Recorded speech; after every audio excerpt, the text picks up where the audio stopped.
Well, those of you who were with us this morning might be wondering what happened to the fifth kind of silence. Well, it got lost in my memory bank. So I thought I would extract it briefly because it's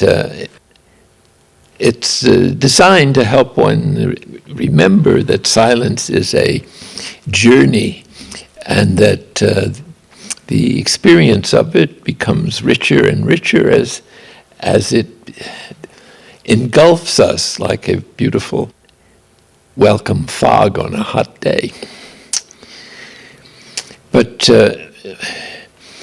these are the 5 S's, you might say, that deal with silence.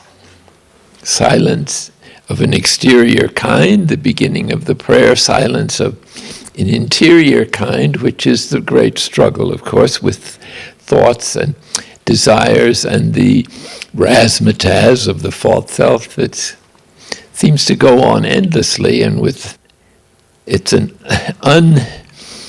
unending process. So a little later this afternoon, that important teaching about thoughts will be offered. But for the moment, let's just call it the cessation of the interior dialogue. Because that's really what it is. It's ourselves talking to ourselves about everything that happens and evaluating it and judging it. And when there is no me, or at least a reduced me in the sense of the false self, then this tirade of the conscious and unconscious sources of our activities begins to diminish and become more peaceful. And the energy that we used to put into this mad pursuit for the gratification of security needs beyond all reasonable possibility of achieving, and the desire to please everybody or to be loved by everybody, which isn't going to happen, and finally the love of power and control that is something that is very hard to let go of. All of these things, all the energy that used to go in pursuing them is now available to pursue the spiritual journey and also to serve as a servant the needs of the universe, especially of the human family and the needs of the planet that are now so urgent. So the third one, which is prayer in secret, is stillness. That is to say, the capacity to be motionless during prayer, within and without. So that those of you who are doing a practice like this are no doubt aware sometimes that one loses the sense of acute feeling sometimes in the extremities. And this sort of, I won't say floating, but is surrounded by this presence, which sometimes feels as though one was listening to no sound, or one was looking at no form, and yet looking just the same. And this is expressed possibly in the words Mother Teresa described her prayer, and someone asked her, well, how do you do prayer? And she said, well, I just listen to God. And the questioner said, well, what does God do? Well, he just listens to me. So that describes a state of relationship, a sort of a melding of consciousness of the divine and human into a sort of unified embrace, I guess is one word for it. And that's why in the mystical literature the contemplative stages of prayer, as they grow in depth and intensity, are compared to an embrace or a bridal mysticism, and of which the Song of Songs, an extraordinary erotic poem in among the books of wisdom in the Hebrew, it makes use of the human experience of intimacy and love as the closest proximity of any experience to divine love as it approaches us or is perceived to have been present. So this is really what is meant by the divine indwelling, that God is already here. And so the proper response is to consent, and rather than make all kinds of efforts that are based on the wrong notion that God is absent. Of course you can perform all kinds of generous activity if it helps, but if you depend on your activities to go to God, you've missed the point, because God is pursuing us, and the chief job is to consent to that project, which is very searching and very rewarding, not in the sense of instantaneous reward, but in the sense of transforming our human nature and all our relationships, and moving towards what would be the fourth level, which is really a fruit of contemplative prayer, and that is the service of others that comes from this contemplative space, or from the silence of the periods of the day when we're in silence. And this is sometimes called transmission, because it's from this place, not from one's words or thoughts so much, but from one's very being, from having been penetrated by the divine embrace, or the interpenetration of spirits that seems to be part of divine intimacy or divine union, or the spiritual marriage, as John of the Cross and others call it. So it's been expressed in different ways in the tradition, like God is closer to us than we are to ourselves, or that the real identity of ourselves in our inmost being is not who we think we are, or our self-identity, or our over-identification with some image of who we would like to be, but is actually the presence of God manifesting himself, herself, ever so humbly in our uniqueness. So the divine indwelling is another way of expressing the biblical teaching of the fact that humans were created in God's image and likeness. The image of God is the substantial beauty of the human soul that we don't see. Possibly if we saw it, we would die of glee. And so God has to hide us from ourselves as well as himself from us, lest we be overwhelmed by the pure light of the divine beauty, which even as an image is impressed upon our soul, or is beyond any conception.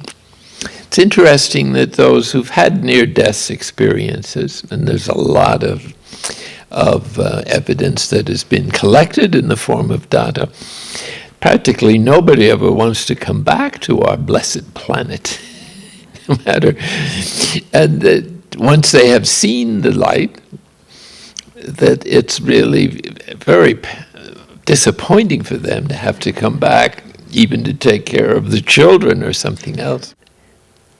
I remember a lady at one retreat who was sharing her experience, and she said, I was not a religious person when I had this terrible automobile accident.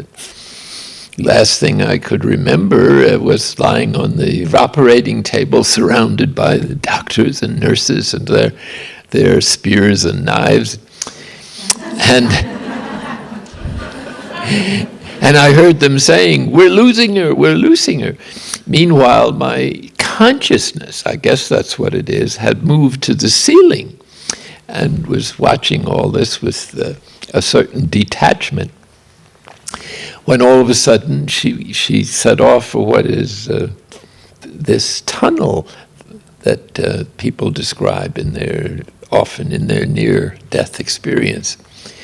And it's interesting that it's a tunnel, so God only knows what they're passing through. Maybe they're not supposed to see what the journey is.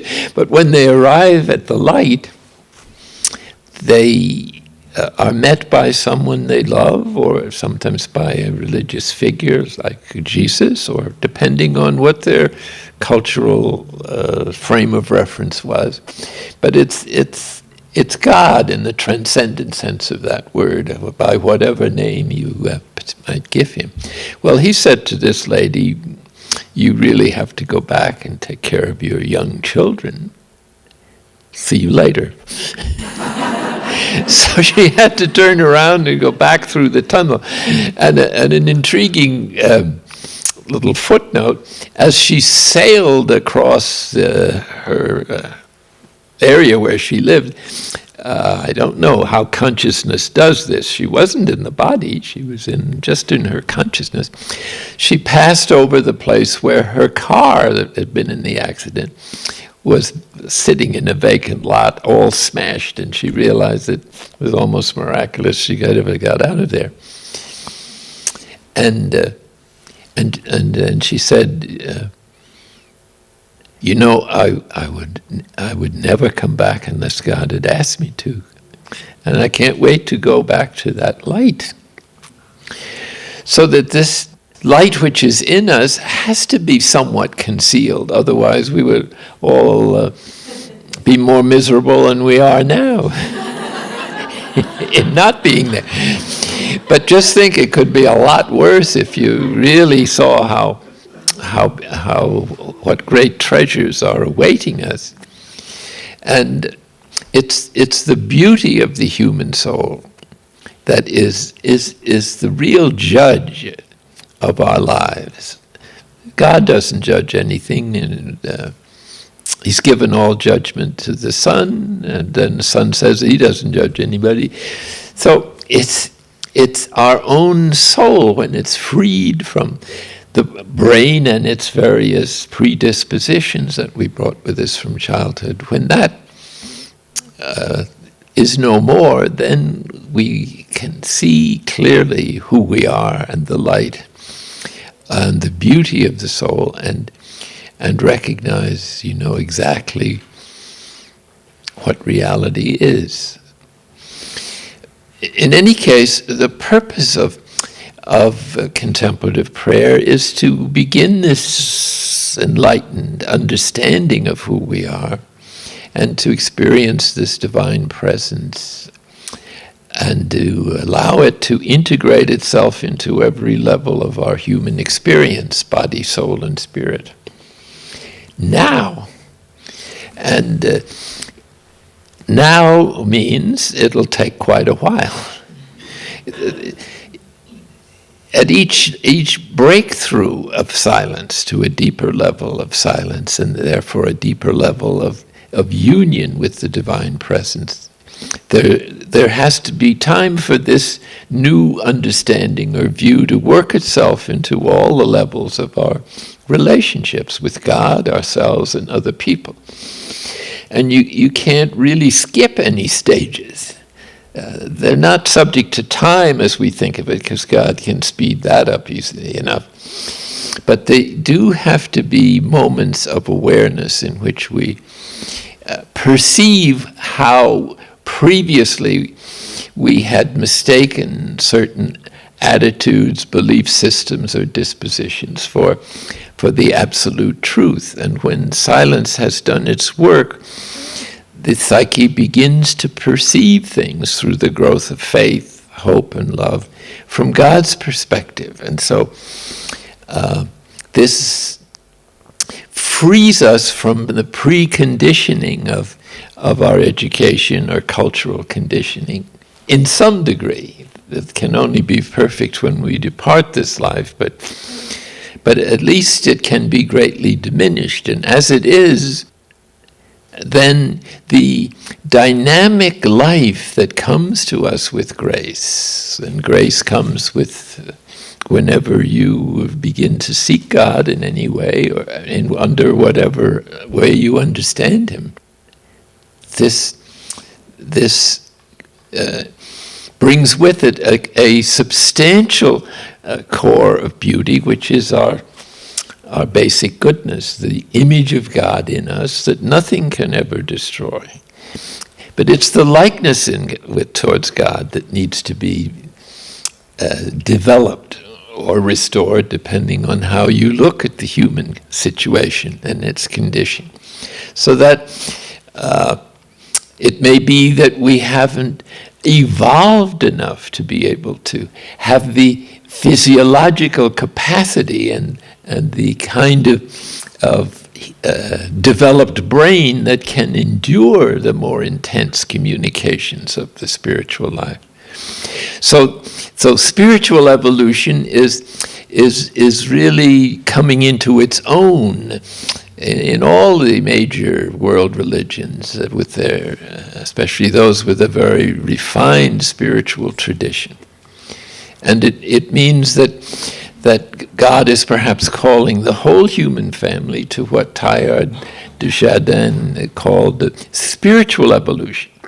That is to say, biological evolution has brought matter to the point where it's now conscious of itself in humans. So this is a triumph of the evolutionary process, but it's not the end of the journey, it's maybe just beginning.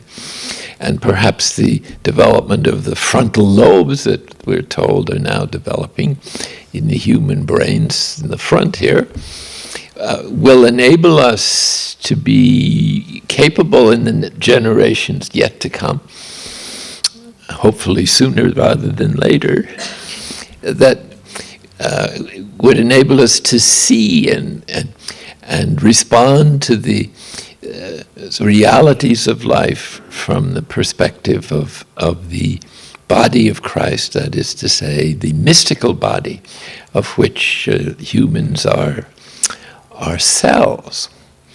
So we each have the divine DNA in our spirit, just as each cell in the human body has the DNA for the whole body. So that means that we are capable of, or even overqualified, to be transformed into the dispositions of the head of that body, or the spirit of that body, which is the Holy Spirit. And so the divine DNA, you might say, is the scientific way of describing the divine indwelling. In other words, the life of God is in us. And that this is real, not just a metaphor, is suggested when Paul says that we are now the children of God, and it's yet to be seen what we will be like in the next life in heaven. And by that he seems to be hinting that the divine life in us is capable of enormous growth and of transforming our human faculties into the divine way of doing things without their ceasing to be fully human. So the paradox is, the more human you actually are, and the more united with the body and its intuitions, the more united you are with God, who is the source of our senses, and who hides behind our sense experiences to reveal himself to us little by little, without burning us up by the intensity of a kind of face-to-face confrontation. The divine is hot stuff. Isaiah says God is a consuming fire. So when you think of the immensity of God or his infinitesimal interest, like in quarks and particles, where incidentally Teilhard de Chardin says that Christ is present in the smallest particle. So there's nowhere in the universe where the divine isn't present and active. So active that you wonder how God is really at rest. But the divine is able to do both at the same time in an infinite degree. So if you're able to unite activity and interior rest in contemplative prayer, then you are becoming God. Congratulations. And this is what we will be doing in the next life, as soon as it is the divine way of being. And so the divine indwelling is the DNA, you might say, that dwells in each of us, empowering us to take on the dispositions of Christ and the mind and heart of Christ, as Paul expresses it, and to enable us to live ordinary life in the divine presence. St. John of the Cross says that human health is the continuous and constant consciousness of the divine presence all the time. I suppose he means even in sleep. So that why wouldn't this be possible, since God always dwells within us? What prevents it from being possible is our preconceived ideas and our patterns of behavior that cause us to think the opposite. And so not having an experience of God, or at least one that is strong enough, we believe are predispositions rather than the teaching of revelation and of faith.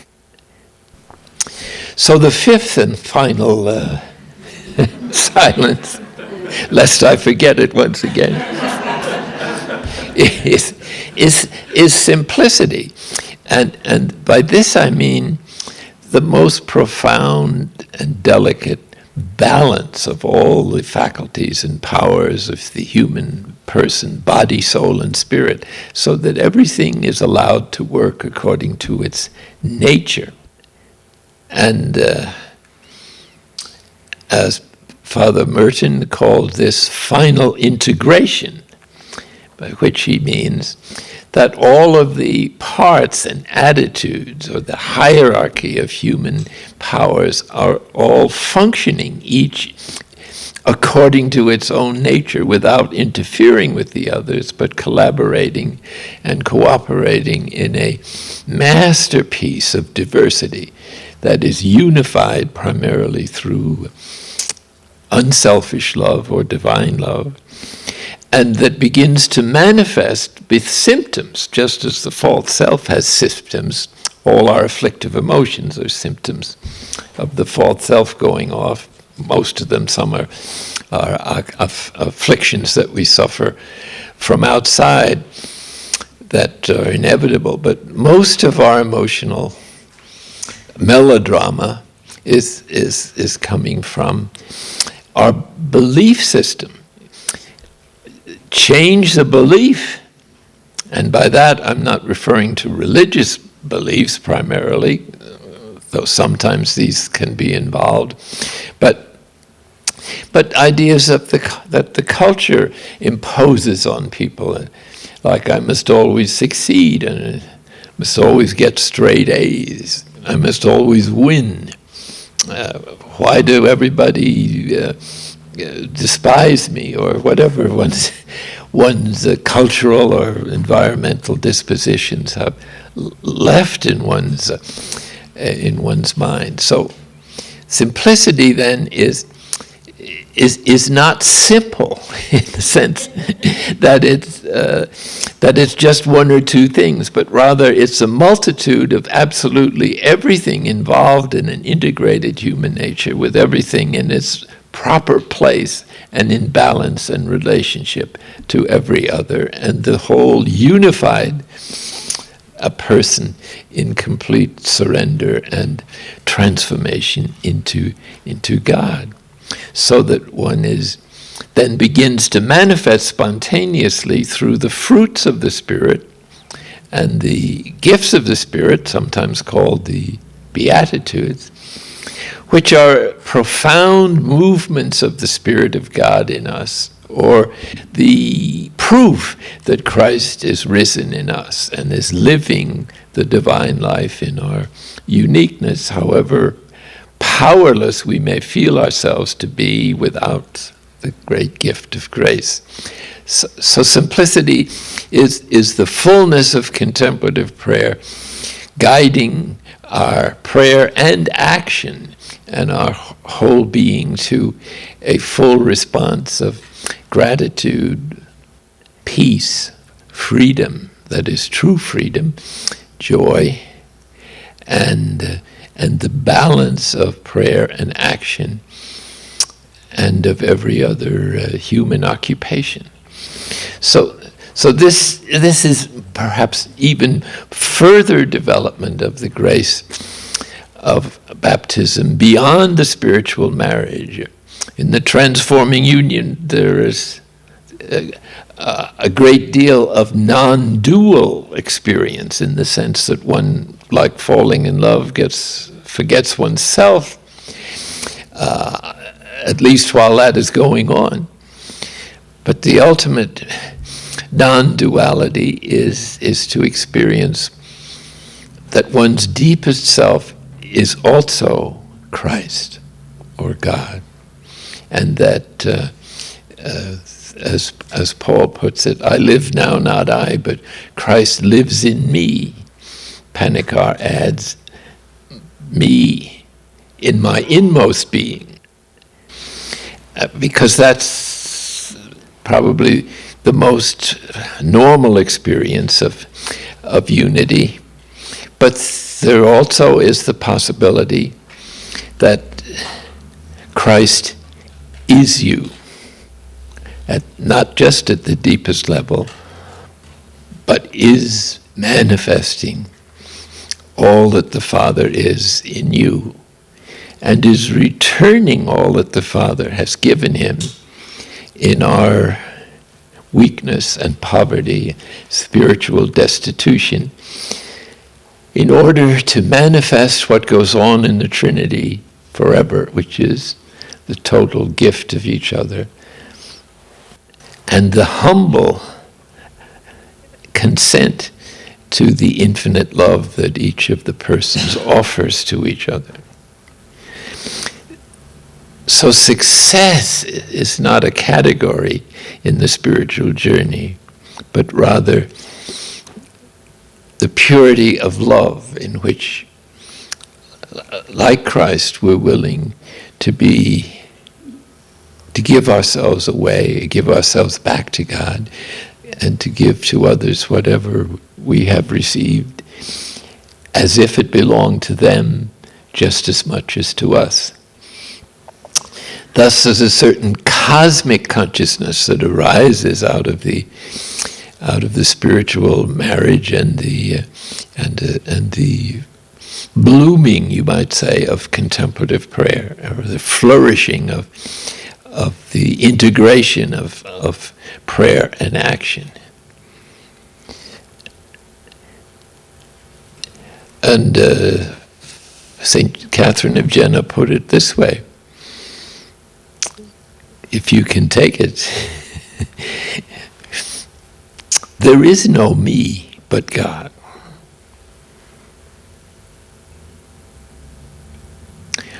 Or put it another way, God is all in all. That's the way Paul puts it.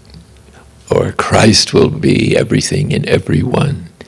It doesn't mean that we disappear entirely, but that our life is hidden with Christ in God, and is so identified with the divine life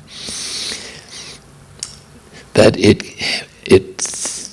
perceives and responds to everydayness even suffering and difficulties, disappointments, humiliation, and all the other human ups and downs of life,